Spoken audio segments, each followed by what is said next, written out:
ఏమమ్మా అక్కలు చెల్లెళ్ళు హుషారుగా ఉన్నారా?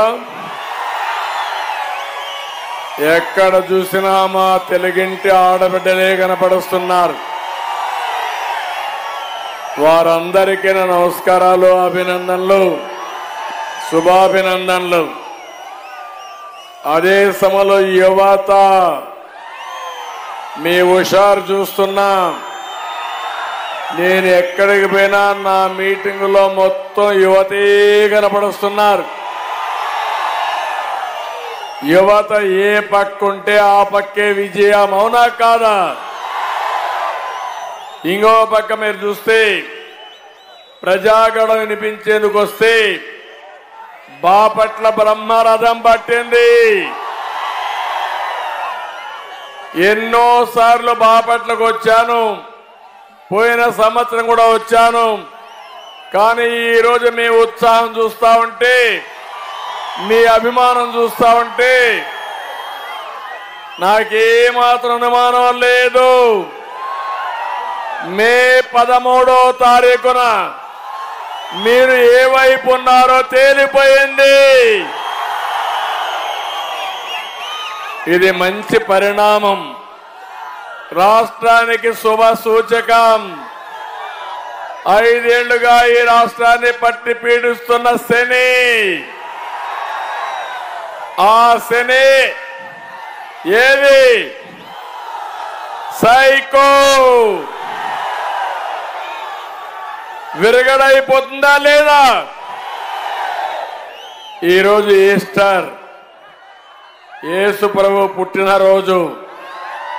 ఆ రోజు నేను ఇక్కడ ఉండడం నా అదృష్టంగా నేను భావిస్తున్నా. మీ అందరికీ శుభాకాంక్షలు కూడా. అంబేద్కర్ గారు కూడా పుట్టింది ఈ నెలలోనే. భారత రాజ్యాంగాన్ని రాసి మనకు హక్కులు ఇచ్చినటువంటి అంబేద్కర్ గారు ఈ నెలలోనే పుట్టారు. బాబు జగజీవన్ రామ్ గారు ఈ నెలలోనే పుట్టారు. ఎప్పుడు కూడా ఏప్రిల్ నెల మహామహులు పుట్టిన నెల. ఇది మనందరం గర్వించదగ్గ విషయం. తమిళలో ఈరోజు డిసెంబర్లో నేను వచ్చాను ఇక్కడికి. మిచ్చం తుఫాను కోసం వచ్చి పరిశీలించాను. మీకు ధైర్యం చెప్పాను. నేను అడుగుతున్న ఈ సంవత్సరం రైతాంగం పూర్తిగా చితికిపోయారు. వ్యవసాయం పైన ఆధారపడినటువంటి రైతు కూలీలు ఇబ్బంది పడ్డారా లేదా అని మిమ్మల్ని అడుగుతున్నా.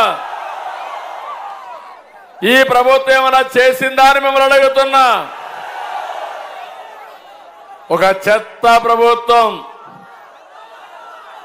వరదలు వస్తే, తుఫాన్ వస్తే రావాలా లేదా ఇక్కడికి?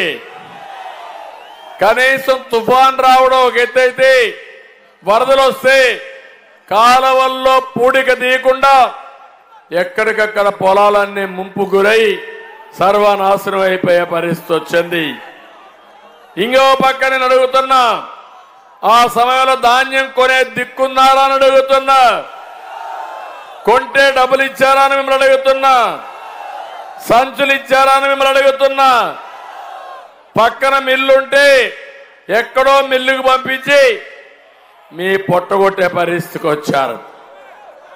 ఒక్క ఇబ్బంది కాదు, నేను ఎన్నో విధాలుగా ప్రయత్నం చేసినా ఈ ప్రభుత్వం ఏ మాత్రం కూడా లెక్క పెట్టుకోకుండా ఇష్టానుసారంగా చేశారు. కనీసం రైతు అంటే కనీస గౌరవం లేని ప్రభుత్వం ఈ ప్రభుత్వమనా కాదా అని అడుగుతున్నా మిమ్మల్ని.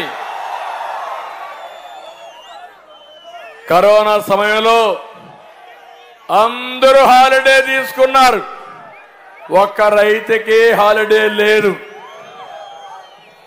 లాక్డౌన్ లేదు.